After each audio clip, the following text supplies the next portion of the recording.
Hi, this is Adam from Small Town Machine Shop. A quick little video here to answer a lot of questions I got. This is Frankenmill. So as you know, I'm going to put that Acer head on it and mount a secondary drive motor. So I got a million emails and stuff. Well, not a million, but enough. I thought I should address a few things. Now, the first thing I'm going to do is solidly mount the motor right on here and keep the head level. That way it's usable again. And then I can use it to make parts to do the back part. Because a thing to understand here, the motor and okay, this is going to be confusing. The drive motor that drives basically the spindle now, I can't make the pivoting base back here. The motor's too tall.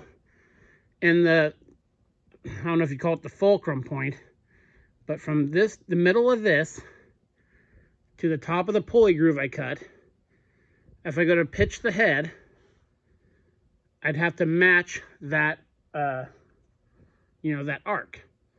I won't be able to do that with the motor I mount here on this rigid base. I'll basically be able to run the motor or the head straight up and down and not even tilted. Not that I don't think I've ever tilted the head, nodded it forward or back. But what we're gonna do, because I need the milling machine to make, more sophisticated parts. See the back whole thing right there? Now that is roughly in line with the center line here. So what I can do is, once I get this going and you can make the parts for this, I can remove that. Make something that pinches that and comes off the back. Make a stand for the motor. Line up the pulleys. Of course, it's going to look ridiculous. There's going to be a belt going all the way from the back. But that's kind of the point too. I mean, whatever it takes to get this machine going. But that way, the center line, I can match the center line of this to the pivot point, match the pulley height from here to here, and that would give me the capability of rotating the head left to right. And I think I'm going to do that, but the first thing I'm going to do is rigid mount the motor to get the mill working. And with the other setup, of course, I won't be able to make it nod. I mean, I could probably get, a few degrees out of it. But I can work around that. So I'm perfectly happy with that. And I'll have be able to use most of the original switch. The jog. Will I be able to use? Yeah, I'll still be able to use the jog function. I probably have to. We'll tear into this. Of course, I'll change the wiring. I should be able to make this work. I'd like to, because I just like the switch. So, try to use that same switch. We ran by a 220 motor. And I'll strip all this stuff off it. And again, another question.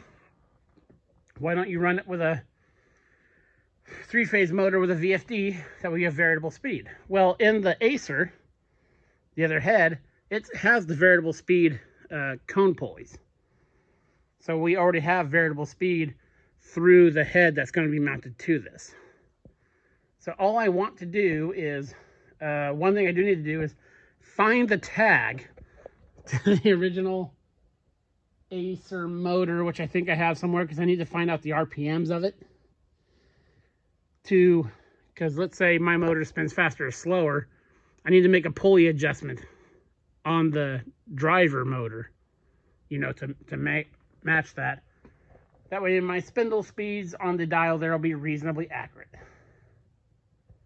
So yeah, very first thing, But, you know, this guy's already, I did trim this in with the old head. Is we're just going to make a ridge mount base. That way we can mill with it. So yeah, this machine, it's lived a hard life. When I got it, it didn't have a lead screw. I got the handle over there. I made the lead screw for it. It was an electrical junction box. There was this panel on it, and there was one on the other side, and they had a feeder coming into it and going out to different machines. So, and I don't know if I've ever showed,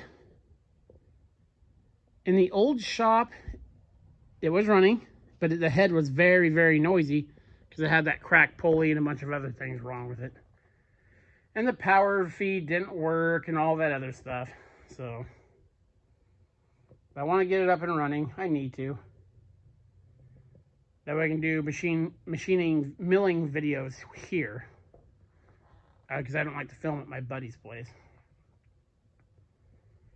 Because I do a lot of keyways and stuff. But I also do a lot of, you know, I got a boring head and stuff like that. So, you know, of course, I just want it here and functioning.